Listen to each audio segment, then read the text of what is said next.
I'm SAM Vaknin, and I'm the author of Malignant Self-Love, Narcissism Revisited, bringing you the latest from the COVID-19 pandemic.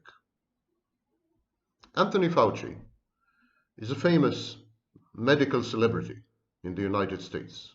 He's the Tsar of the medical response of the United States to the COVID-19 pandemic. Anthony Fauci has published a series of academic papers in which he had calculated the case fatality rate, the virulence, the death rate associated with SARS-CoV-2, with the virus. He calculated this rate to be 0.1%. And then a day later, 2 days later, after publishing these articles, he appeared on the media, on the popular media. And there he said that the case fatality rate, the death rate associated with the virus, is 1%. So among his colleagues in academic papers, he uses the number 0.1%.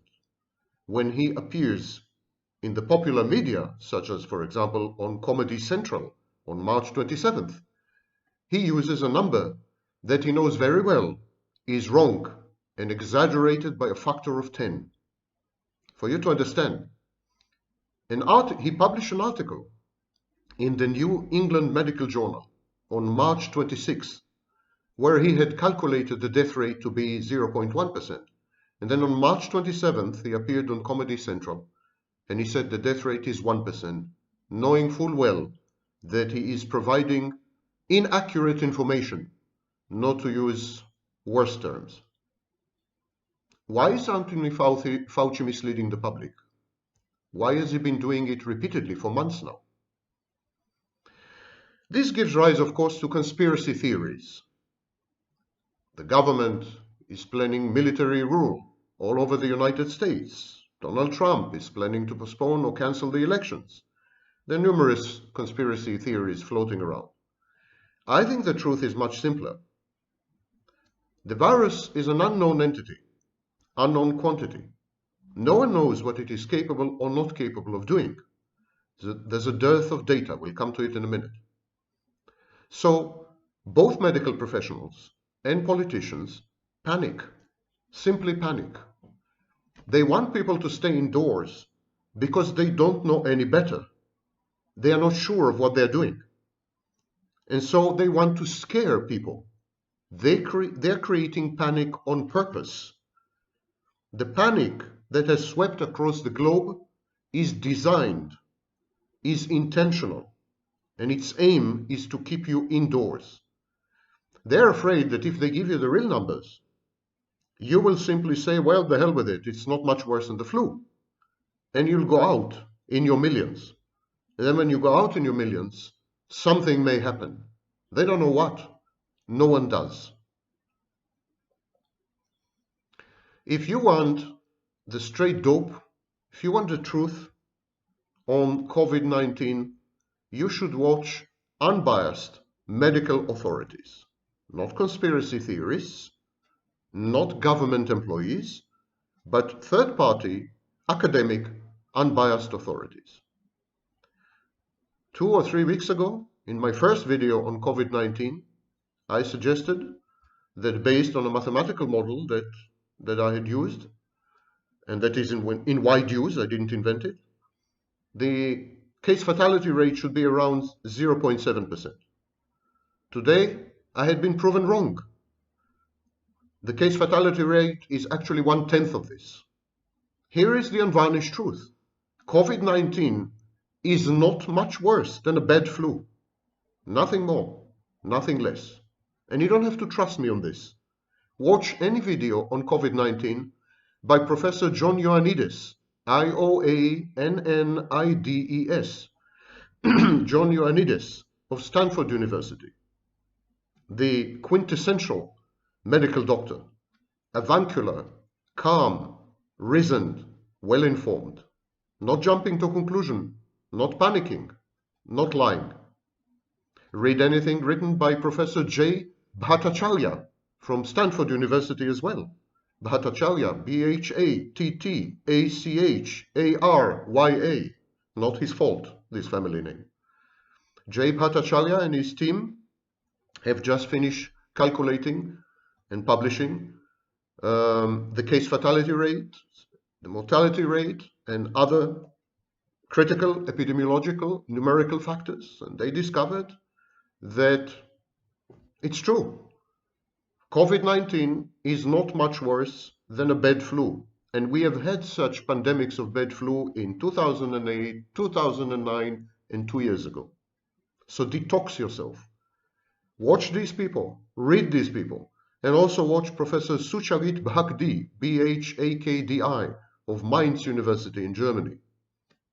He's a bit grandiose, there's a lot of affectation there. He's a drama queen, but he knows what he's talking about. Watch these people. Do not trust the government.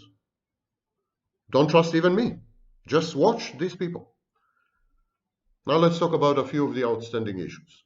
In my previous videos on COVID-19, I gave you the bleeding edge data, information, and research on the virus and the disease. Today I'm going to deal with a few additional issues. There's a question about vaccines or vaccination. One of the main claims of governments all over the world: we want to keep you home to give us time to develop a vaccine, so that when you exit your homes finally, we'll be able to vaccinate you, and even if you do catch COVID-19, it'll be a mild variant. You will survive because you will have had antibodies. Vaccination is the keyword and the slogan on everyone's lips. Never mind that a proper vaccine won't be ready in fewer than 18 months. So it'll take a year and a half, 2 years before a first operable vaccine is available. Never mind that all vaccines that we have tried with coronaviruses backfired badly and created even worse diseases. So we have tried, for example, a coronavirus vaccine with cats. And the cats, when they did catch the coronavirus disease, became much more ill than the cats which were not vaccinated. Vaccines in coronaviruses tend to enhance the disease, make it worse, not make it better, for reasons we don't fully understand. That's the historical experience. But let's assume we do succeed to develop a vaccine. Let's assume it works well and doesn't have the same effects in humans that it has in cats. What is vaccination? Vaccination is advertently, purposefully, causing an artificial controlled pandemic in order to generate herd immunity. We cause mild disease in people, in many people, in hundreds of millions of people, so that so many people are immune, so many people create antibodies that they cannot get infected in the future. Once a sufficient number of people are immune, the virus finds it difficult to propagate. And even those who are not immune, they are called free riders. Even those who are not immune are safe. So there's a virus, it tries to infect people. Most people are immune, the virus fails. Even those who are not immune are saved. As long as the vaccine is successful, the virus is under selective pressure. So let me try to explain this concept. Right now, the virus is successful. It succeeds to infect people because the population is naive. In other words, the population, all of us, have never been exposed to this particular variant of SARS, SARS-CoV-2 2. And because we haven't been exposed to this particular variant, this particular virus, the virus makes headway. The virus succeeds to infect us. As long as it succeeds to infect us, the virus has no reason to mutate, has no reason to change. If it ain't broke, don't fix it. So the virus just passes happy-go-lucky from one person to another, literally unchangeable. The virus this particular virus mutates twice a month, which is nothing in terms of influenza family viruses. Other influenza family viruses mutate 4 to 6 times in a month, and very often they mutate twice or 3 times a week. So this virus is not mutating right now. There are only 8 distinct strains of this virus, which is nothing 5 months after the outbreak. And it's not mutating because it is successful. It is not under selective pressure. Selective pressure is a pressure exerted by failure. When the virus fails to propagate because, for example, many people are immune, this creates natural selection. The weaker variants of the virus die out because they don't succeed to infect people. The stronger variants, the more equipped variants, the variants who have undergone mutation, they succeed to infect people because people still don't have antibodies to these mutated versions. And this is called selective pressure. Selective pressure is the engine of evolution. When we are faced with an adverse environment, or when we are faced with an environment that has changed, some of us die out, and those of us who are adapted to this new environment survive. They have children, and these children also have these qualities, adapted to the new environment. And this is the same with viruses, same with bacteria. They evolve, they mutate, they change in response to selective pressure, in response to changes in the environment. Now, here's the problem. If the vaccine is successful, many people will be immune. And if many people are immune, this will put selective pressure on the virus to mutate, to evolve, to adapt. So the best strategy is to rapidly obtain herd immunity. If we obtain herd immunity gradually, if we expose only slices and slivers of the population, incrementally, bit by bit, we are forcing the virus to alter, to change, to mutate, to adapt, to improve its arsenal in order to get as many people as it can before it is too late for the virus to replicate. If we do what we are doing right now, quarantine, universal quarantine, social isolation, social distancing, this is forcing the virus to mutate and adapt, to recombine with other viruses using antigenic shift. We are, with our misguided medical and social policies, forcing the virus to become what it is not right now. Right now, it's a bad flu. If we continue with our policies, if we deny the virus bodies to infect, if we don't give the virus access to hosts, the virus will become really vicious, just in order to survive. Now, of course, we don't need to make human sacrifices. We don't need to give old people, we don't need to give the virus access to old people, to immunocompromised people, to pregnant women, to weak people. These populations should be isolated, should be quarantined, should not be in touch with anyone. These populations should be shielded and fiercely protected from the virus.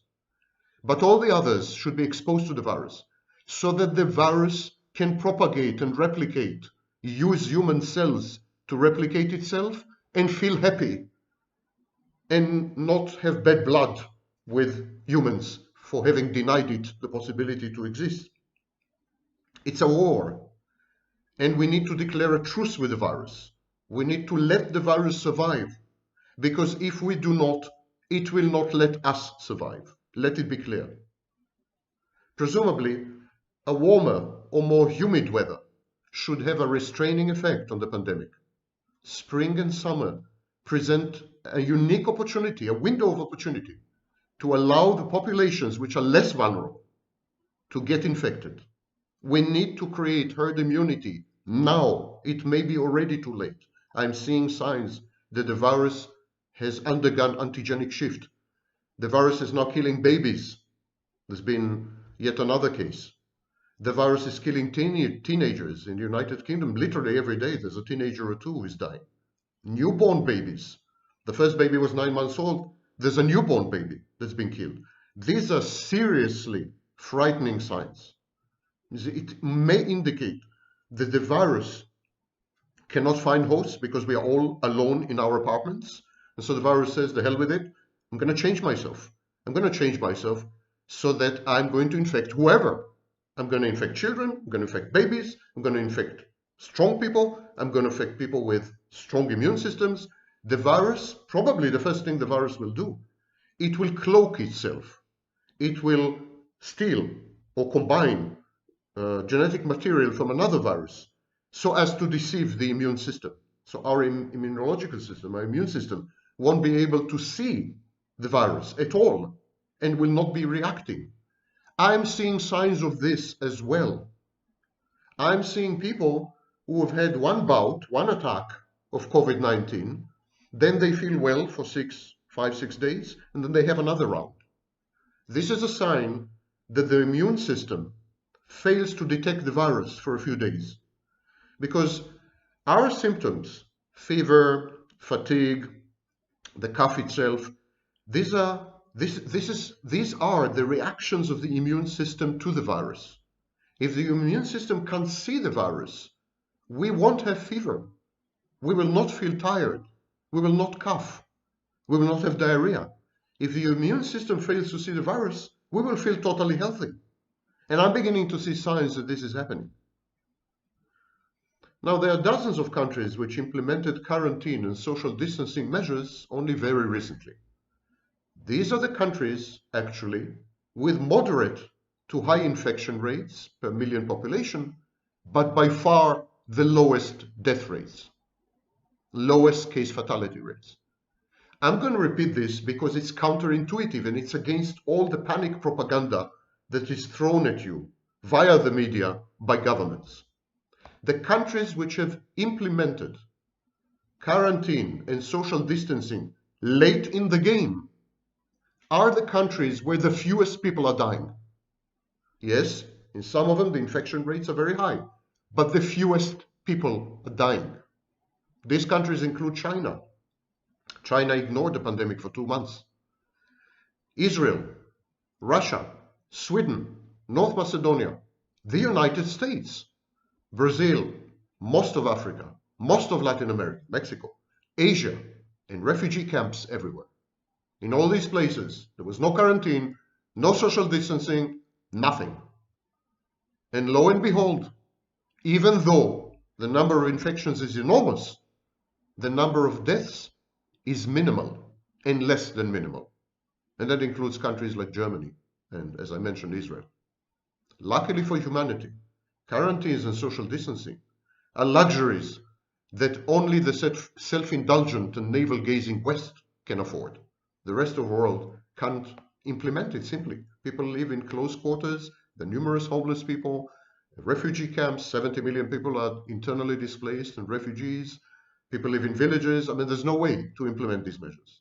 Luckily for humanity. Coronavirus conferred immunity typically lasts from a few months to a few years. This is true for other coronaviruses. Coronavirus is a family of viruses with hundreds of viruses. And we know quite a lot about this family.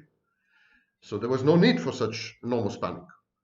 So we know that coronaviruses, especially the egregious kinds like SARS and MERS, they make you immune, and then your immunity lasts for years sometimes. And so if this is true, reinfection is unlikely. It's possible if your immune system has glitches, doesn't function properly, but it's very unlikely. Viral clearance is universal. There are no measurable viral load or shedding 2 weeks after full recovery. In other words, 2 weeks after someone recovers, he is not infectious or she is not infectious anymore at all. And we define recovery as 2 negative swabs, 2 negative tests. So 2 weeks after you have had 2 negative tests for COVID-19, even if you had gone through the disease, even if you've experienced the disease, you've had all the symptoms, even if you had very bad disease, 2 weeks later, you're totally clean and you will not infect anyone. Obviously, we need fast serological tests, and they are coming on stream. We need blood tests, and they're coming on stream. And they should guarantee that recovering patients and asymptomatic folks are safe to interact with and be around. But here's another panicky message. And what amazes me is that the medical professionals who propagate these messages very much as the virus propagates know that what they're saying is not true. I don't want to use a stronger word. but they know that what they're saying is not true. They are creating panic on purpose. I have never come across a case in human history where medical professionals set a task of creating population-wide panic. This is the first case in human history. It's unprecedented. For example, one needs to be in very close physical proximity with a heavily infected symptomatic patient, aerosolizing patient, a patient who is coughing, who is sneezing. And one needs to be with such a patient in close proximity for at least 30 minutes. I repeat, for at least 30 minutes to get infected. No one is telling you this. You're getting the impression from doctors, government-employed doctors, that if you just pass next to someone, you'd get infected. Nothing is further from the truth. As the pandemic proceeds apace, at least in the hysterical media, hospitals are becoming major vectors of transmission. We are beginning to have iatrogenic cases that people contracted in hospitals. Some estimates are that 40% of all COVID cases have been contracted in hospitals. That's extremely bad news and unnecessary news. An analysis of the intake of hospitals in Italy, for example, shows that well over 70 or 80% of the people who have been taken into the hospital should not have been. Hospitals took in COVID-19 cases which were mild, but still highly infectious. And so they ended up infecting other patients, and hospitals have become hubs of infection. Now, shockingly, not a single randomized double-blind trial with a control group had been conducted on any population anywhere in the world. This defies belief. The first thing we do in epidemiology, we take a random group of 10,000 people, and we test them to see if they have COVID-19, if they have SARS-CoV-2, if they have the virus or not. That's the first thing. Every country should have selected 10,000 people randomly by lottery and tested them for the presence of a SARS-CoV-2. This is called a randomized double-blind trial with a control group. No one has done this anywhere in the world, and it's the 5th month of the pandemic. This has never happened before in human history. I don't know what's happening with this pandemic. There is a delinquency of the medical profession that cannot be described and borders on the criminal.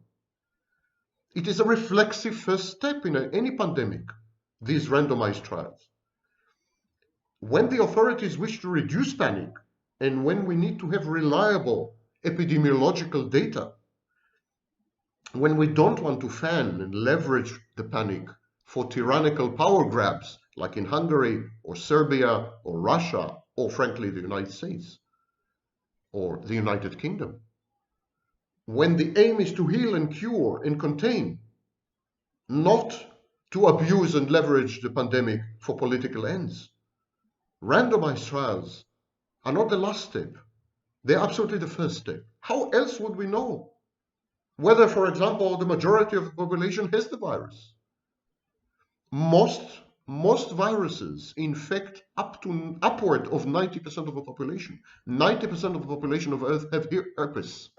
Herpes viruses, herpes 1 and herpes 2, infect well over 90% of the population of Earth. Same goes for the human papillomavirus. So why not COVID? I mean, why not SARS-CoV variant 2? Maybe the whole population is infected already, which changes completely the calculus and what we should and shouldn't do. Then social distancing, for example, is useless.